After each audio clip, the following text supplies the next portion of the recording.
5 seconds. Start.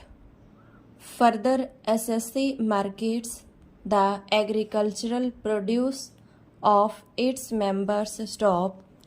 It retains the sale proceeds in many cases stock.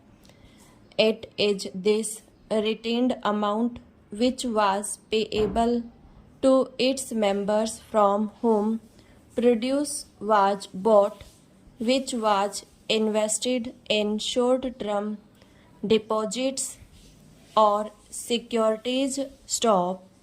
Such an amount which was retained by the SSC society was a liability, and it was shown in the balance sheet on the liability side stock. Therefore, to that extent, such interest income cannot be said to be attributable either to the activity mentioned in S stock ATP within bracket 2 of the Act stock. Therefore, looking to the facts and circumstances of the case, the assessing officer was right in taxing the said interest income under section 56 of the Act stock stanza.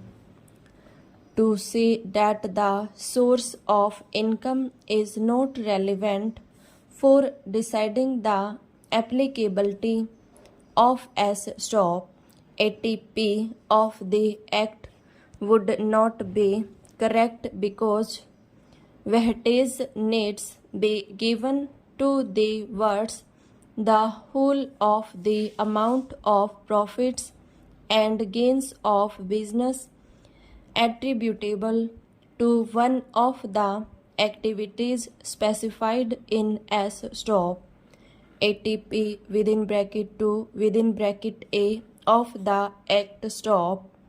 The two words the whole of the amount of profits and gains of business emphasize that the income in respect of which deduction is sought must constitute the operational income and not the other income which occurs to the society stock.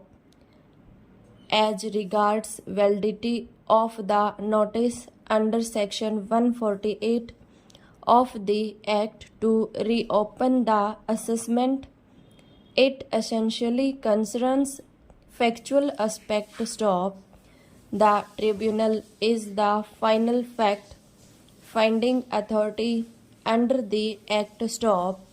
It has given a finding of fact that though the written communication of the sanction, which has no prescribed format, was received by the assessing officer on 8th June 2001, but the approval or sanction for reopening of assessment in terms of S 148 of the Act read with S 151 existed even prior to 31st May 2001 stop. There is no reason to interfere with this finding of fact given by the tribunal stop stanza. In the instant matter, the question whether on the facts and in the circumstances of the case the tribunal was right in law in holding that the income by way of interest on deposits held with scheduled banks, bonds and other securities was chargeable to tax under section 56 under the head income from other sources without allowing any deduction in respect of cost of funds stop.